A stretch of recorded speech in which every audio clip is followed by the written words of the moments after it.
নমস্কাৰ বন্ধুসকল Assam exam preparation চেনেললৈ আপোনালোক সকলোকে স্বাগতম জনাইছোঁ আজি আমি এখন মডেল কুৱেশ্যন পেপাৰ লৈ আহিছোঁ বহুত ইম্পৰ্টেন্ট হয় আপোনালোকে এই কুৱেশ্যনখিনি চাব আৰু এনেকুৱা ধৰণৰ কুৱেশ্যনে আপোনালোকে পৰীক্ষাত এইচএছ লেভেল বা ডিগ্ৰী লেভেলৰ যিকোনো এক্সাম হ'ব যেটো এডিআৰ 2.0 তাত আপোনালোকৰ এনেকুৱা ধৰণৰ কুৱেশ্যনে আপোনালোকে দেখা পাব ঠিক আছে এইখিনি আপোনালোকে নিজে প্ৰেক্টিছ কৰক যেটো অলৰেডি আপোনালোকৰ কোৰ্সখিনি চাগে মেথছৰ সিলেবাসটো কমপ্লিট হ'লেই গতিকে এতিয়া নিজকে প্ৰেক্টিছ কৰক যে কিমান আপোনালোকে প্ৰগ্ৰেছ হৈছে ঠিক আছে আৰু আপোনালোকে ইয়াৰ উত্তৰটো কমেন্ট বক্সত জনাব আৰু মই কৰি দেখিনি প্ৰথমতে তাৰ আগত আপোনালোকে নিজে এনসাৰটো কৰি চাওক যদি আপোনালোকৰ এনসাৰটো নলায় তেতিয়া হলে আপোনালোকে মই কৰি দিয়াটো চাব ঠিক আছে আমি প্ৰথম কোৱেশ্যনটো লৈ আহিছো আপোনালোকে যি সকলে নতুনকৈ আছে চেনেলটো সাবস্ক্ৰাইব কৰি দিব লগতে শেয়াৰ কৰি দিব আৰু যি সকলে আপোনালোকে বৰ্তমান চাই আছে লাইক এটা কৰি দিব ঠিক আছে আমাৰ প্ৰথম কোৱেশ্যনটো আছে চাৰিটা সংখ্যাৰ প্ৰথম তিনিটাৰ গড় দিছে 16 আৰু শেষৰ তিনিটাৰ গড় দিছে 15 এটা শেষৰ সংখ্যাটো যদি 20 হয় তেতিয়াহলে প্ৰথম সংখ্যাটো কি এটা চাৰিটা সংখ্যা ধৰি ললো ঠিক আছে a b c d আমি চাৰিটা সংখ্যা তেনেদৰে ধৰি ললো যেটা আমাৰ সংখ্যা তিনটা দিয়া নাই চাৰিটা দিয়া নাই প্ৰথম তিনিটাৰ গড় দিছে কিমান 16 গড় মানে কিমান তিনিটাৰ গড় যদি 16 হয় ঠিক আছে গড় মানটো তেতিয়াহলে টোটাল সেই তিনিটা সংখ্যাৰ যোগফল কিমান হ'ব 48 হ'ব অৰ্থাৎ প্ৰথম তিনিটাৰ ক্ষেত্ৰত a + b + c যদি আমি যোগ কৰো কিমান পাম 48 পাম ঠিক আছে তাও চাব শেষৰ তিনিটাৰ গড় দিছে 15 শেষৰ তিনিটা মানে কোন কিটা শেষৰ পৰা যদি চাও আমি b c d b + c + d কিমান হ'ব গড় দিছে 15 মানে যদি গড় 15 হয় তেতিয়াহলে তিনিটা সংখ্যাৰ যোগফল কিমান হ'ব 3 15 গুণ 45 কাৰণ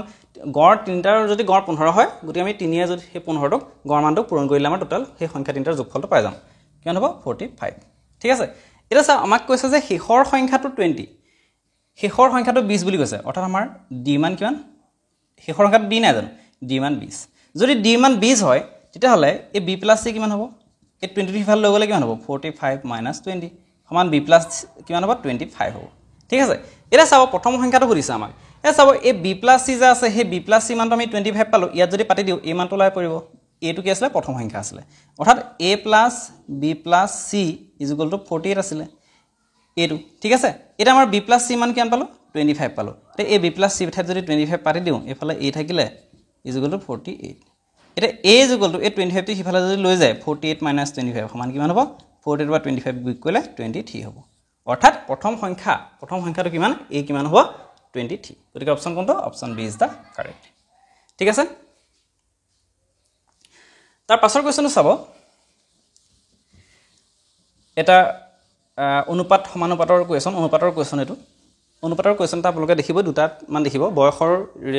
আপোনাৰ অনুপাতৰ ওপৰত ভিত্তি কৰি কোৱেশ্যন দিয়ে কোৱেশ্যন নম্বৰ 2 চাব x by y = 3/4 মানে x by y = 3/4 মানে x মান আপোনালোকে 3 ধৰিব y মান = 4 ধৰিব তাৰ পিছত ইয়াত x আৰু y ৰ মানটো ইয়াত পুট কৰি দিলে ওলাই যাব ঠিক আছে মই আপোনালোকক হেতু হোমৱৰ্ক হিচাপে দিছো অৰ্থাৎ আপোনালোকে এটো কমেন্ট কৰি পেলাই এনসাৰটো কি পালে জনাব ঠিক আছে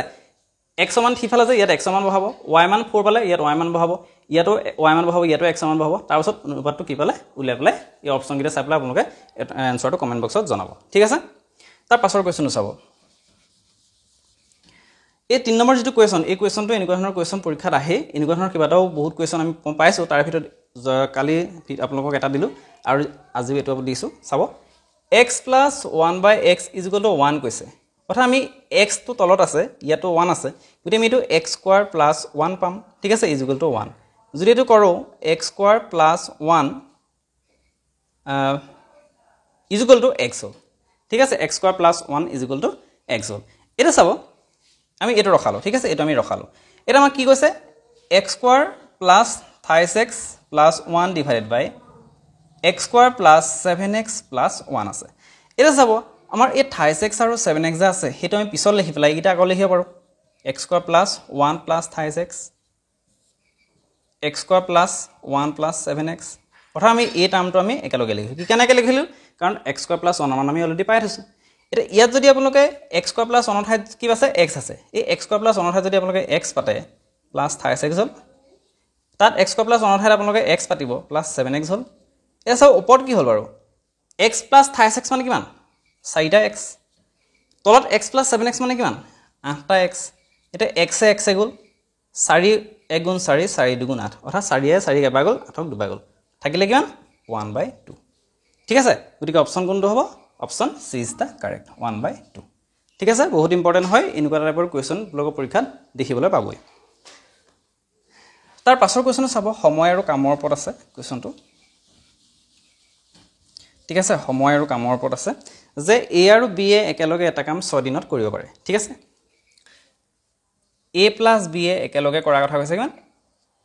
এটা কাম 6 দিনত কমপ্লিট কৰিব পাৰে দুইটা একেলগে যদি A অকলে 18 দিনত সম্পূৰ্ণ কৰিব পাৰে অৰ্থাৎ A B এ 6 দিনত একেলগে যেটো কাম কৰিব 18 দিনত A অকলে কৰিব ঠিক আছে তেন্তে B এ অকলে কিমান দিনত কৰিব তেতিয়ালে B এ A যদি 18 দিনত কৰিব পাৰে সেই কামটো তেতিয়ালে B এ অকলে কিমান দিনত কৰিব তেনে ক্ষেত্ৰত কি কৰিব এই ক্ষেত্ৰত মই এনেকুৱা ধৰণৰ কোৱেশ্চন সময়ৰ কামৰ ট্ৰিক্স লগাই আপোনালোকক দি থোৱা আছে যি কোৱেশ্চন নহওক আপোনালোক ট্ৰিক্স লগাই আপোনালোকে এটো কৰিব পাৰিব যদি চোৱা নাই আপোনালোকে প্লেলিষ্টত গৈ পেলাই চাব পাৰিব দুই তিনিটা মান ভিডিও দি থোৱা আছে এতিয়া 6 আৰু 18 ৰ এলচিএম ল'ব 6 আৰু 18 ৰ এলচিএম কিমান হয় 18 হয় এলচিএম মানে গম পাইছে অৰ্থাৎ এই সংখ্যা দুটাই আটাইতকৈ সৰু সংখ্যাটোক হৰণ কৰিবলগীয়া সংখ্যাটো 18 অৰ্থাৎ 6 এ 18 ঘন যায় 18 এ 18 ঘন যায় ঠিক আছে সেই সংখ্যাটো হ'ব ইয়াৰ এলচিএম উলিয়াব যদি নাজানে তেতিয়াহলে প্লেলিষ্টত দি থোৱা আছে এলচিএম এণ্ড এইচচিএফত সেইখিনি চাই ল'ব পাৰিব এটা চাব টোটাল কাম হ'ল মানে 18টা ঠিক আছে অৰ্থাৎ দুইটা মিলি পেলাই A plus B এ অৰ্থাৎ A আৰু B এ দুইটা মিলি এই 18টা কাম 6 দিনত কমপ্লিট কৰিব পাৰে অকলে A 18টা কাম 18 দিনত কমপ্লিট কৰিব পাৰে এটা চাব এদিনত কিমান কৰিব পাৰে 1 ডে A plus B এ যদি 18টা কাম 6 দিনত কৰিব পাৰে এদিনত কিমান কৰিব পাৰে 6 ইয়া ঘন কৰি দিও 6 3 গুণ 18 6টা কাম কৰিব পাৰে ঠিক আছে অৰ্থাৎ এদিনত দুইটা মিলি পেলাই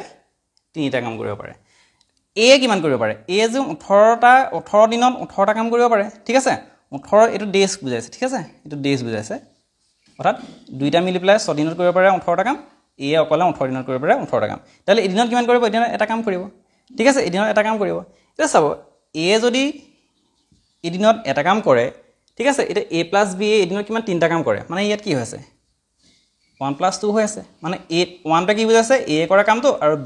B টো কি বুজাইছে দুইটা কি বুজাইছে B কৰা কামটো ঠিক আছে অৰ্থাৎ 18 দিনত যদি 18টা কাম A কমপ্লিট কৰিব পাৰে এদিনত কিমান কৰিব এটা কাম কৰিব আকৌ ইয়াত 1 দিনত A আৰু B দুইটা মিলি কিমান কাম কৰে তিনটা কাম কৰে গতিকে ইয়াৰ ভিতৰত তিনিৰ ভিতৰত কি আছে এটাটো A কাম আছে ঠিক আছে বাকি দুইটা কাম কাৰ B অৰ্থাৎ B মানে এদিনত দুটা কাম কৰিব পাৰে B যদি এদিনত দুটা কাম কৰিব পাৰে টোটাল কাম কিমান 18টা দুটা কাম কৰিব পাৰে এদিনত তেতিয়াহ'লে 18টা কাম কিমান দিনত কৰিব 2 9 গুণ 18 অৰ্থাৎ 9 দিনত কৰিব গতিকে অপচন কোনটো হ'ব অপচন 9 টো ক'ত আছে option A is the correct ঠিক আছে option A is the correct B এ অকলে 9 দিনত সেই কামটো কমপ্লিট কৰিব পাৰে তাৰ পাছৰ কোৱেশ্চনটো চাব এইখিনি যদি মানে আপোনালোকৰ প্ৰবলেম হৈছে বুজাত তেনে ক্ষেত্ৰত টাইম এণ্ড ৱৰ্কৰ তিনিটা মান ভিডিও দি থোৱা আছে প্লেলিষ্টত গৈ পেলাই আপোনালোকে সেইখিনি চালে ভালদৰে বুজি পাব তাৰ 5 নম্বৰ কোৱেশ্চনটো চাব এটা ঘনকৰ এখন পৃষ্ঠৰ পৰিসীমা 20 সেমি এই চাব ঘনকৰ আমাৰ এটো এটা ঘনক ঠিক আছে এটো পিছাইটো ঠিক আছে এটো এটা ঘনক এটা ঘনকৰ টোটাল পিঠি কেইখন থাকে ইফালে 1 2 3 4 5 6খন পিঠি থাকে এই 6খন পিঠিৰ ভিতৰত এখন পিঠি আমাৰ এই ওপৰখনকে ধৰিলো বাৰু এই ওপৰ এই পিঠিখন দি থোৱা আছে ওপৰ পিঠিখনৰ পৰিসীমা কিমান দি থোৱা আছে 20 সেমি দি আছে ওপৰ পিঠিখন মানে কিমান ঘনকটোৰ প্ৰত্যেকখন পিঠি কি হয় বৰ্গাকাৰ হয় গতিকে বৰ্গৰ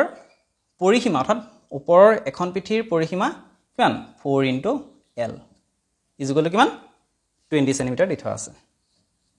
তেতিয়া হলে L অৰ্থাৎ সেই পিঠিখনৰ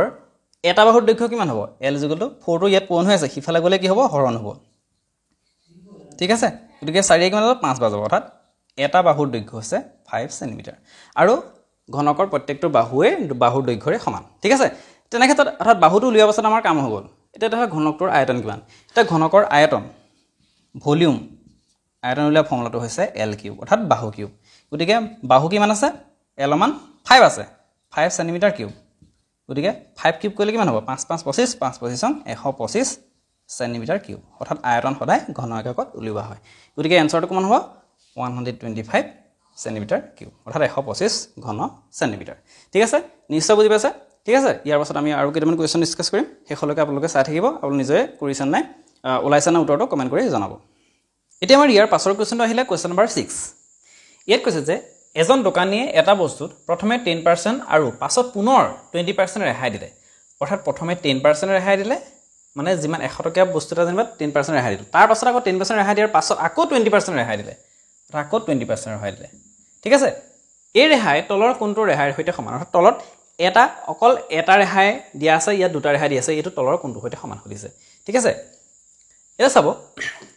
10% + 20% আমি যদি এইটো যোগ কৰি নি কিমান হ'ব 30% যদি আমাৰ এনসাৰটো চাই অৰ্থাৎ 30% এটো যদি আপোনালোকে 30% যদি অপচনত থাকেও 30% দাগ দিলেটো কিন্তু ভুল হ'ব অৰ্থাৎ এটো কোৱা হয় সাকসেসিভ ডিসকাউন্ট অৰ্থাৎ এটা ডিসকাউন্ট দিলে তাৰ পাছত আকৌ হেইটোৰ ওপৰত আকৌ আৰু এটা ডিসকাউন্ট দিলে তেনেহলে আপোনালোকে কি কৰিব মই এটা দেখুৱাই দিছো নিবা ডিসকাউন্টটো কি হয় 100 টকা বস্তু এটা প্ৰথমতে কিমান দিলে 10% ডিসকাউন্ট দিলে যদি 10% ডিসকাউন্ট দিয়ে অৰ্থাৎ 110 টকাটো আঁতৰাই দিয়ক কিমান হ'ব 90 থাকিলে আকৌ পাছত আকৌ 20% ডিসকাউন্ট দিলে মানে 90 20% ডিসকাউন্ট দিলে 100 যদি 20% ডিসকাউন্ট 20 ডিসকাউন্ট দিয়ে 20% মানে কিমান 120 তেতিয়াহলে এই 90 কারণ 10% ডিসকাউন্ট দিয়াৰ পাছতো 90 থাকিলে হে 90 কিমান হ'ব 000 2 গুণ 18 টকা ডিসকাউন্ট দিলে গতে 90 পৰা যদি 18 টকা মাইনাস কৰি দিও 18 যা ডিসকাউন্ট দিছিলে সেটা মাইনাস কোন কিমান হ'ব 72 হ'ব ঠিক আছে অৰ্থাৎ 100 পৰা আমি বস্তুটোৰ 10% আৰু 20% ৰেহাই দিয়াৰ পাছত বস্তুটো কিমান বেছি লাগে 72 অৰ্থাৎ কিমান পাছত ৰেহাই দিলে 100 কিমান ৰেহাই দিলে 28 ৰেহাই দিলে ঠিক আছে 28% মানে 128 ৰেহাই দিলে মানে কি 28% ৰেহাই দিলে বুজি পালা না খবৰ এতিয়া আমাৰ এটোকে আকৌ ইয়াকে ডাঙৰ ডাঙৰ সংখ্যা আহিব পাৰে ঠিক আছে এইবিলাক কেনে কৰিম এটা ফৰ্মুলা আছে এনেকটকে হেতু হৈছে যদি সাকসেসিভ ডিসকাউন্টটো আমাৰ এটা সিঙ্গল ডিসকাউন্টৰ সৈতে সমান কৰিবলৈ দিয়ে তেতিয়াহলে কি কৰিব a plus b minus a into b divided by 100 কৰি দিব ঠিক আছে a আৰু b টো বুজাইছে ৰেহাই দুটা দিছে হেইটা ৰেহাই অৰ্থাৎ a টো বুজাইছে 10% plus b টো বুজাইছে 20% minus 10 into 20 divided by 100 এটো যদি কৰে 0 0 গল 0 0 গল ইয়াত 10 আৰু 20 দুইটা যোগৰ কিমান হ'ব 30 হ'ব মাইনাস 2 থাকিলে ইয়াত আৰু ইয়াত থাকিলে 1 2 গুণ 2 কিমান 28 অৰ্থাৎ 28% নিশ্চয় বুজি পাইছে অৰ্থাৎ যদি আমাৰ সাকসেসিভ ডিসকাউন্ট দিয়ে তেতিয়াহলে দুইটা যদি একেলগে কৰি পেলাই ডিসকাউন্টটো লেভেল দিয়ে হেতু হ'ব 28% एक्चुअली ইয়াত অপচন নাই 25 টো एक्चुअली এটো লিখাত ভুল হৈ যাব পাৰে 28 হ'ব লাগে ঠিক আছে option D is the correct 28% নিশ্চয় বুজি পাইছে তেনেকুৱা সাকসেসিভ ডিসকাউন্ট অৰ্থাৎ দুটা ৰেহাই একেলগে দিলে আৰু হেতুক একেটা ৰেহাই হিচাপে উলিয়াবলৈ আমাৰ পৰীক্ষাত দিব পাৰে তাৰ পাছৰ কোৱেশ্চন চাব এজ ৰিলেটেড এটা ৰেশিওৰ কোৱেশ্চন অনুপাতৰ 18 বছৰ আগতে a আৰু b ৰ বয়সৰ অনুপাত আছিল 8:13 আৰু বৰ্তমান তেওঁলোকৰ বয়সৰ অনুপাত 5:7 এটা চাব a আৰু b एक्चुअली a আৰু b এই এজ বিলাক অনুপাতত ৰেশিওত উলিয়ালে আমাৰ সহজ হয় পটককৈ ওলাই কেনেকৈ চাব এটা বৰ্তমান a আৰু b ৰ বয়স কিমান বৰ্তমান কিমান বৰ্তমান হৈছে 5:7 5:7 ঠিক আছে তা চাব 18 বছৰ আগতে a আৰু b ৰ বয়স অনুপাত কি আছিল 18 বছৰ আগতে অৰ্থাৎ ইয়াৰ পৰা ইয়ালৈ 18 বছৰ আগতে মানে কি 18 বছৰ মাইনাস কিমান আছিল 8:13 আছিল এতিয়া এৰ বৰ্তমান বয়স কিমান হয় ৰেশিও দিয়া আছে আমি ডাইৰেক্ট বয়সলৈ উলিয়াব লাগে তেতিয়া কি কৰিব তেনে ক্ষেত্ৰত কি কৰিব ৰেশিও যিকোনো ৰেশিও এজ হওক বা ৰেশিওৰ কোৱেশ্চন হওক তেনে ক্ষেত্ৰত আপোনালোকে দুটা ৰেশিও দিলে নহয় ইহঁতৰ মাজৰ গ্যাপটো চাব ইহঁতৰ মাজৰ গ্যাপটো কিমান আছে 5 আৰু 7 ৰ মাজৰ গ্যাপ হৈছে 2 8 আৰু 13 ৰ মাজৰ গ্যাপ হৈছে 5 ঠিক আছে 5 তেনে ক্ষেত্ৰত কি কৰিব এই দুইটা গ্যাপ সমান কৰিব দুইটা গ্যাপ সমান কৰিবলৈ কি কৰিব এই দুইটোৱে এফালে 5ক কোণ কৰিব আৰু এই 5টোৱে সৰি এই দুইটোৱে এই সংখ্যাটোক কোণ কৰিব আৰু এই 5টোৱে ইহঁতৰ মাজৰ এই গ্যাপটো এই সংখ্যাটোক কোণ কৰিব তাৰপিছত নতুন ৰেশিও এটা ওলাই যাব অৰ্থাৎ এই দুইটোৱে যদি আমি ইহঁতক কোণ কৰো 2 8 গুণ 16 অনুপাত 2 13 গুণ 26 নতুন ৰেশিও ওলালে আমাৰ এটো কি হয় 18 বছৰ আগতে ঠিক আছে 18 বছৰ আগতে আকৌ এই 5 আৰু 7ক কোনটা কৰিব লাগিব এই 5টো ইহঁতৰ ডিফাৰেন্সটো কৰিব লাগিব 5 ছে 5 গুণ 25 5 5 গুণ 25 অনুপাত আকৌ 5 ছে 7 কৰিলো 5 7 গুণ 35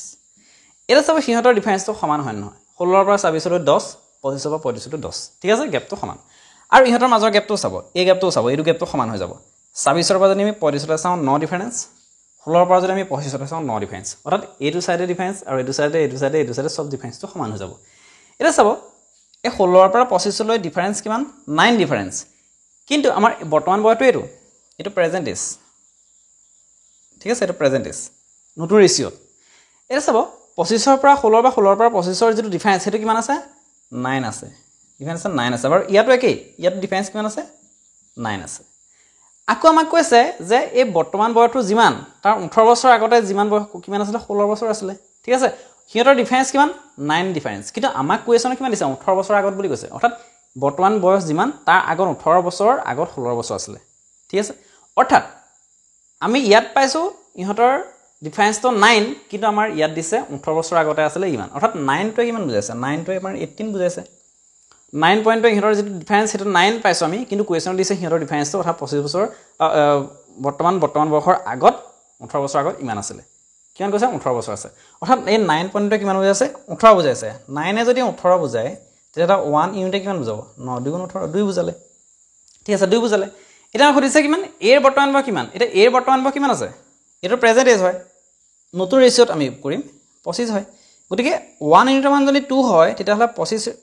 ইউনিটৰ মান কিমান 2 এ পন কৰি দিও 2 এ পন কৰি কিমান হ'ব 2 25 50 অৰ্থাৎ এটো এ আছিল ঠিক আছে এৰ বৰ্তমান বা কিমান 50 বছৰ option A is the correct যদি আমাক কয় যে বি বৰ্তমান বা কিমান বি কিমান প্ৰেজেন্ট ইজ ৰেশিও অনুপাতত মানে 35 গতিকে 1 ইউনিট যদি 2 বুজায় 35 ইউনিট কিমান বুজাব 2 পন কৰি দিও 2 25 70 যদি কয় যে বি বয়স কিমান বৰ্তমানটো 70 বছৰ ঠিক আছে নিশ্চয় বুজি পাইছে যদি বুজি পাইছে ভাল লাগিছে লাইক কৰিব কমেন্ট কৰিব আৰু লগতে আপোনালোকৰ কোনোবা যদি এডিআৰ দিবলগীয়া বন্ধুবৰ্গ আছে তালৈ শেয়াৰ কৰি দিব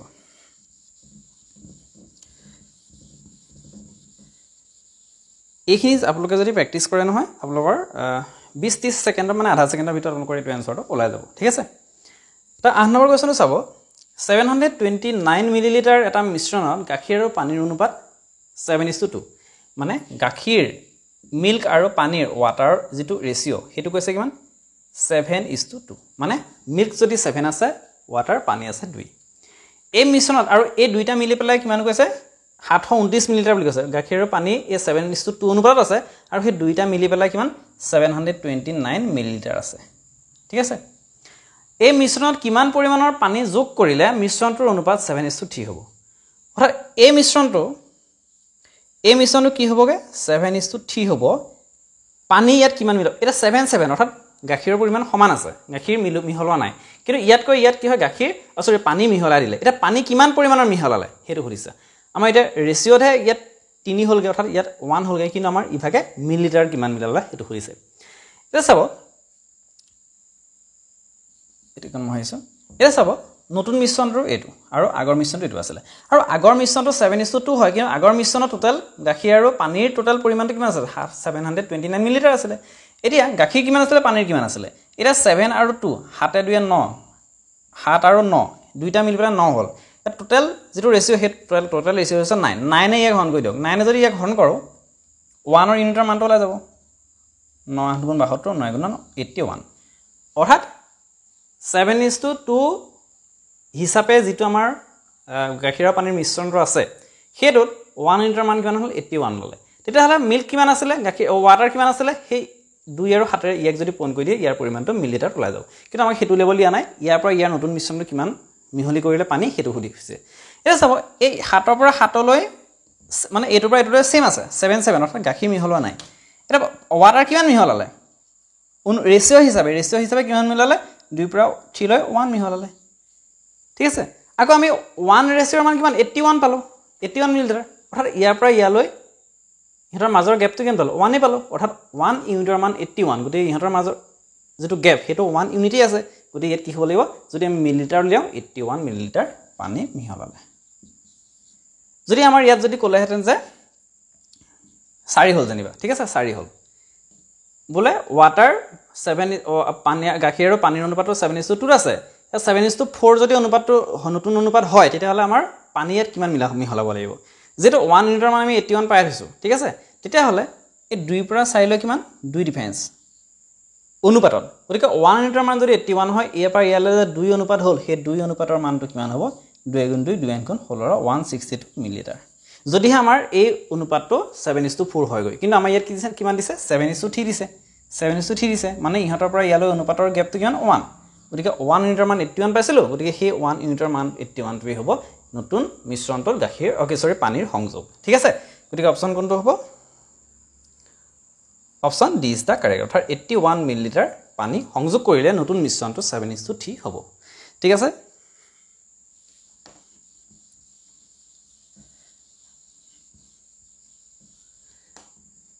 তাপা চাব 9 নম্বৰ কোৱেশ্যন 7 11 15 x 14 21 25 ৰ গড় মান হৈছে 15 ঠিক আছে গড় মান অৰ্থাৎ মই লিখি লৈছোঁ লিখি নল'লেও হয় বুজাবৰ কাৰণে লিখি লৈছোঁ 7 11 তাৰপৰা 15 তাৰপৰা x তাৰপিছত 14 তাৰপৰা 21 তাৰপৰা 25 এই কেইটা আছে 1 2 3 4 5 6 7 সাতটাৰ গড় মান দিছে 15 গতিকে মুঠ কিমান হ'ব সাতটাৰ গড় মান যদি 15 হয় মুঠ সংখ্যা গোটেইকেইটা সংখ্যাৰ যোগফল কিমান হ'ব 7 15 গুণ 105 হ'ব ইয়াত সাতটা আছে মানে x টো সোমাই আছে ঠিক আছে এটা x টো মান উলিয়াব লাগিছে এটা চাব অৰ্থাৎ এই গোটেই সংখ্যা কেইটা x সহ x মানটো নাজানো কিন্তু x সহ গোটেই মানকেইটাৰ যোগফল হৈছে 105 এটা আমাৰ x ৰ বাহিৰে বাকি আমাৰ 6টাৰ যোগফল কিমান 7 11 কিমান হ'ব সৰি 7 11 18 15 33 হ'ল 33 হ'ল আৰু এফালে এইটা যদি 33 14 21 কিমান হ'ব এটো 4 5 35 এটো হ'ল 60 93 হ'ল ঠিক আছে এতিয়া আমাৰ এই গোটেই গিটাৰ এই 6টাৰ যোগফল যদি 93 হয় আগো 7টাৰ গোটেই 7টাৰ যোগফল কিমান 105 আছে গতিকে এই 105 অৰ্থাৎ গোটেই গিটাৰ যোগফলৰ পৰা যদি আমাৰ এই 6টাৰ যোগফল যদি 92 টো বিক কৰি দিও তেতিয়া আমাৰ x মানটো ওলাই যাব ঠিক আছে x মানটো ওলাই যাব অৰ্থাৎ 90 টো বিক কৰি দিও বিক কৰিলে কিমান হ'ব এইটো ওলাব আমাৰ 2 1 12 অৰ্থাৎ আমাৰ যেটো x ৰ মান দিয়া নাছিলে সেই x ৰ মানটো হ'ব 12 গতিকে অপচন কোনটো option B is the correct ঠিক আছে এই কোৱেশ্চন চাব কোৱেশ্চন নম্বৰ 10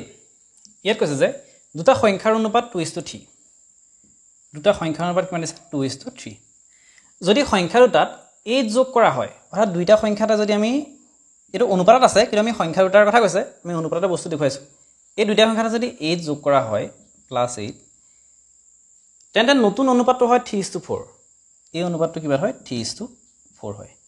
এটা সংখ্যা দুটাৰ যোগফল কিমান অৰ্থাৎ এই দুটা সংখ্যা আছে সেই সংখ্যা দুটাৰ যোগফল কিমান হতে কৰিছে এই চাব আমি সংখ্যাটো আমাৰ অনুপাতত দিয়া আছে গতি আমি সংখ্যাটো ইভাগে গোটা সংখ্যা হিচাপে লৈ ল'ব লাগিব মানে উলিয়াই ল'ব লাগিব এই চাব আমি প্ৰথমতে কৈছো ৰেশিওৰ ক্ষেত্ৰত আমাৰ এই দুইটা অনুপাতৰ মাজৰ গ্যাপটো চাব লাগিব ইয়াৰ গ্যাপটো 1 আছে ইয়াৰ গ্যাপটো 1 আছে অৰ্থাৎ 2 পৰা 3 লৈ 1 3 পৰা 4 লৈ 1 এটা সেম গ্যাপ আছে তেনে ক্ষেত্ৰত কি হ'ব বস্তুটো ইজি হৈ আছে এটা গ্যাপটো আমাৰ আগো মিলাব দৰকাৰ নাই ঠিক আছে তেনে ক্ষেত্ৰত কি কৰিব ইয়াৰ পৰা ইয়ালৈ আৰু ইয়াৰ পৰা ইয়ালৈ কিমান আছে এই 2 পৰা 3 লৈ কিমান 2 পৰা 3 লৈ 1 বা 3 পৰা 4 লৈ 1 ঠিক আছে আগো আমাক কৈছে যে 2 ৰ পৰা অৰ্থাৎ এই অনুপাতৰ লগত 8 যোগ কৰি পেলাই এইটো অনুপাত পোৱা গৈছে ইয়াৰো এই ফালৰ 8 যোগ কৰি এইটো পোৱা গৈছে আগো আমি ইয়াত দেখিছো যে অনুপাতত কি আছে ইহতৰ মাজৰ গ্যাপটো 1 আছে অৰ্থাৎ 1 টো কি বুজাইছে 1 টো বুজাইছে 8 ঠিক আছে 1 টো কি বুজাইছে 8 বুজাইছে ঠিক আছে তেনে ক্ষেত্ৰত আমাৰ এই সংখ্যাটোৰ প্ৰথমটো কিমান আছে 2 আছিল 2 এ কিমান বুজাব 1 যদি 8 বুজাই 2 এ বুজাব 16 আগো এই 3 আছিল যে সেই 3 তে কিমান বুজাব 1 যদি 8 বুজাই 3 তে কিমান বুজাব 3 8 গুণ 24 বুজাব অৰ্থাৎ প্ৰথম সংখ্যাটো 16 দ্বিতীয় সংখ্যাটো 24 যদি এটো যোগ কৰিলে কিমান হ'ব 40 হ'ব ঠিক আছে অৰ্থাৎ সংখ্যাটাৰ যোগফল হ'ব 40 option B is the correct বা দুইটা বেলেগ বেলেগকে নুলিয়াই পেলাইও কি কৰিব পাৰে 1 অনুপাতৰ 1 ইউনিটৰ মান পালো আমি 8 এই দুইটাৰ ৰেশিওৰ যোগফল কিমান 2 + 3 5 গতিকে 1 অনুপাত 1 ইউনিটৰ মান যদি 8 হয় তেলে 5 ইউনিটৰ মান দুইটা যোগ কৰিলে 5 পায় 5 অনুপাত দুইটা যোগ কৰিলে মুঠ অনুপাতটোৰ যোগফল 5 গতিকে 5 অনুপাত 5 ইউনিট 5 ইউনিটে কিমান বুজাব 1 যদি 8 বুজায় 5 এ কিমান বুজাব 5 * 8 5 * 8 সমান 40 ঠিক আছে বা বেলেগ বেলেগকে উলিয়াই পেলাই যোগ কৰিব পাৰে গতিকে অপচন কোনটো option B is the correct যদি আমাৰ ইহতৰ মাজৰ গ্যাপটো যদি আমাৰ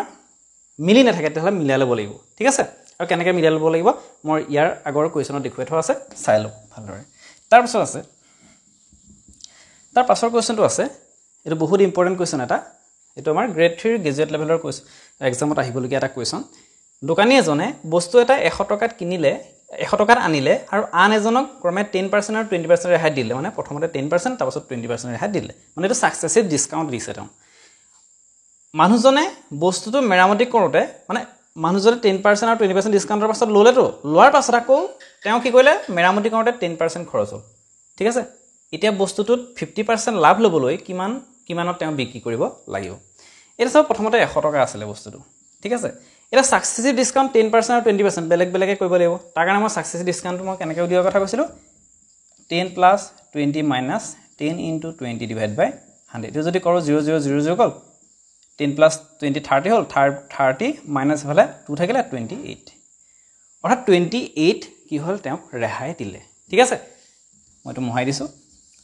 বস্তুটো কিমানত আনিছিলে 100 টকাত আনিছিলে যদি 28 रुपीस ৰেহাই দিয়ে থাকিলে কিমান 72 থাকিলে ঠিক আছে 72 থাকিলে এতিয়া এই মানুহজনক 72 দিলে আকৌ কি কৈছে সেই 72 লোৱা মানুহজনে কি কৰিলে বস্তুটো মেৰামতি কৰোতে 10% খৰচ হ'ল অৰ্থাৎ 110 খৰচ হ'ল তেতিয়াহ'লে বস্তুটো 72 জানছিলে 72 কিমান খৰচ হ'ব 00 গ'ল আৰু এটো যদি আমি তলত 10 আছে ওপৰত 7.7 ইনটু 72 আৰু 1 72 আছে তলত 10 আছে এটা শূন্য আছে গতিকে আমাৰ 7.2 হ'ব অৰ্থাৎ আকৌ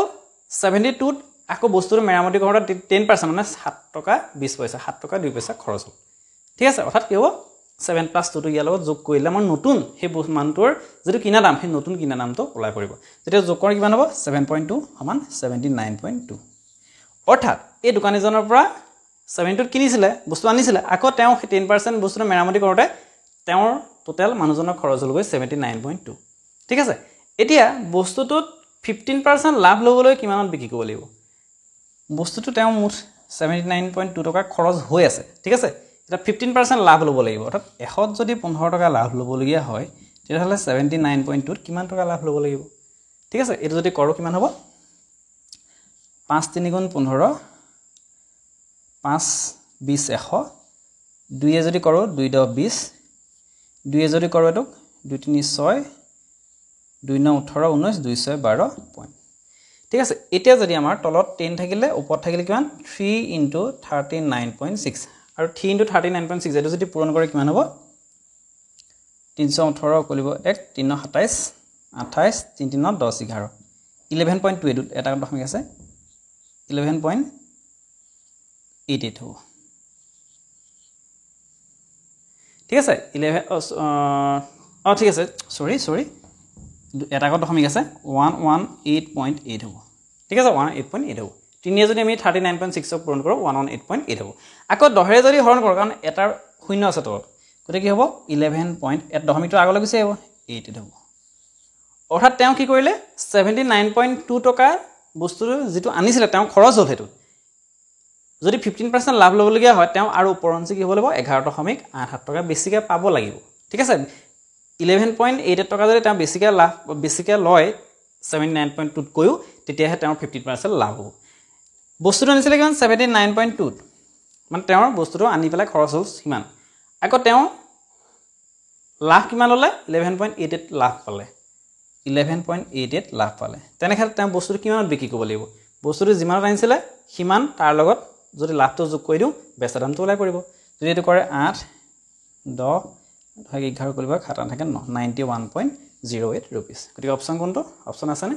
option D is the correct 91.08% ঠিক আছে আসলে পার্সেন্টটো হ'ব লাগে এটো এনেকে 91.08 rupees নিশ্চয় বুজি পাইছে যদি বুজি পোৱা নাই আকৌ এপাক চাই দিব ভালদৰে বুজি পাব এটো বহুত ইম্পৰ্টেন্ট কোৱেশ্চন কিন্তু এটো এনেকুৱা ধৰণৰ কোৱেশ্চন কিন্তু পৰীক্ষাত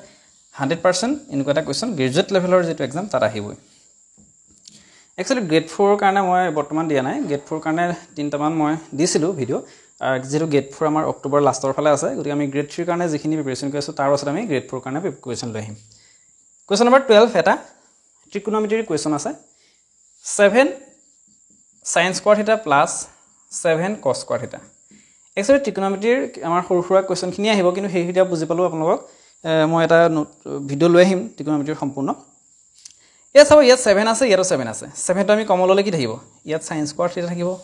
প্লাস এই 7 টো ইয়ালে গুছি আহিলে কি থাকিলে cos square theta থাকিলে আৰু ট্ৰিকোনোমেট্ৰিত কি হয় sin square theta plus cos square theta ৰ মান হৈছে 1 ঠিক আছে ফৰ্মুলা আছে মানে এইটো এটা ফৰ্মুলা অৰ্থাৎ sin square theta plus cos square theta ৰ মান হৈছে 1 7 into এটো কোন হৈছে এই গুটেই ইয়াৰ মানটো হৈছে 1 গুটেই 1 পাতি দিও 7 into 1 কিমান 7 গুটেই ইয়াৰ আনসাৰ হ'ব 7 অপচন কোনটো option B is the correct ইয়াৰ পাছৰ কোৱেশ্চনটো চাব আমাৰ 13 14 15 16 আমাৰ চাৰিটা কোৱেশ্চন এটা আমাৰ যেটো স্তম্ভলেখ এই তাৰ ওপৰত দণ্ডলেখ তাৰ ওপৰত আছে বহুত ইম্পৰ্টেন্ট হয় এটো পাইচিত্ৰ দণ্ডলেখ স্তম্ভলেখ আমাৰ এই লাইন গ্ৰাফ আমাৰ এইখিনিৰ ওপৰত কোৱেশ্চন আহিব পাৰে ঠিক আছে আমি প্ৰত্যেকটো ভিডিওতে আমি এনেকুৱা এটা কোৱেশ্চন ডিসকাস কৰিম ঠিক আছে এটা চাব 2009 পৰা 2013 চনলৈ 9 পৰা 13 লৈ এটা কোম্পানীৰ টিভি আৰু এলসিডি উৎপাদনৰ অৰ্থাৎ ইলেক্ট্ৰনিক সামগ্ৰী টিভি আৰু এলসিডি উৎপাদনৰ পৰিমাণ কাষৰ চিত্ৰৰ দ্বাৰা দেখুওৱা হৈছে ঠিক আছে এটা চাব ইয়াত আমাৰ 2009 চন 10 11 12 13 পাঁচটা বৰ্ষত কিমান উৎপাদন 6000 7000 8000 তেনেকৈ দিয়া আছে ঠিক আছে এই ইয়াত যেটো আমাৰ একদম হোৱাইট কে যে আছে ঠিক আছে একো কালাৰ কৰা নাই হেটো বুজাইছে টিভি উৎপাদনৰ পৰিমাণ আৰু ইয়াত যিটো মাজত আঁচ মাৰি থোৱা আছে সেই ঘৰকেইটা বুজাইছে LCD উৎপাদনৰ পৰিমাণ ঠিক আছে এতিয়া 2009 চনত টিভি উৎপাদনৰ পৰিমাণ কিমান ইয়াৰ পৰা এইটো 6000 লৈকে আছে 6000 আৰু LCD উৎপাদনৰ পৰিমাণ কিমান এটো যেটো ঘৰত ভিতৰত যেটো আঁচ আছে হেতু 7000 লৈকে আছে ঠিক আছে এনেদৰে দিয়া আছে এটা চাব আমাৰ কোৱেশ্চন কিটা চাব তেওঁৰ কৈছে যে 2009 আৰু 2010 চনত টিভি উৎপাদনৰ অনুপাত কিমান এতিয়া 2009 চাব 2009 আৰু 2010 ত টিভি উৎপাদনৰ পৰিমাণ গতিকে 2009 টিভি উৎপাদনৰ কিমান টিভিটো আমাৰ খালি যেটো আমাৰ ভিতৰত একো নাই অৰ্থাৎ হোৱাইট হেতু আছে কিমান 6000 আছে 6000 ডিভাইড বাই মানে অনুপাতটো কৰিছে ডিভাইড কৰিলে হ'ল আৰু 2010 ত টিভি উৎপাদন 2010 ত টিভি উৎপাদন কিমান 2010 এটো হৈছে এটো যেটো খালি কেজা আছে হোৱাইট কে এটো হৈছে 9000 ঠিক আছে 9000 পোনে আছে 9000 আৰু এটো যদি ৰেশিও হিচাপে কৰে 3 টা শূন্য 3 টা কেনসেল হৈ গল 3 2 6 3 3 9 অৰ্থাৎ 2/3 মানে 2:3 গতিকে অপচন কোনটো option B is the correct এনেকুৱা ধৰণৰ কোৱেশ্চন আপোনালোকৰ আহিব এতিয়া পাছৰ কোৱেশ্চনটো চাবা 14 2009 পৰা 2012 লৈ টিভি আৰু LCD উৎপাদনৰ গড় পাৰ্থক্য কিমান অৰ্থাৎ 2009 পৰা 2012 লৈ টিভি উৎপাদনৰ যেটো গড় আৰু 2012 পৰা 2009 পৰা 2012 লৈ LCD উৎপাদনৰ যেটো গড় তাৰ পাৰ্থক্যটো হৈছে অৰ্থাৎ তাৰ ডিফাৰেন্সটো হৈছে এটা প্ৰথমতে টিভিটো উলিয়াই লওঁ টিভি 2009 পৰা 2012 লৈ টিভিৰ মুঠ পৰিমাণ তাৰ পাছত আমি গড়টো উলিয়াই লওঁ চাব টিভিটো কোনটা বুজাইছে এই যেটো আমাৰ ভিতৰত কোনো মানে চিন নাই অৰ্থাৎ যেটো হোৱাইট হৈ আছে 2009 ত টিভি কিমান 6000 মই লিখিলৈছো বাৰু 6000 2010 ত কিমান 9000 15000 হ'ল ত 2011 ত কিমান 13000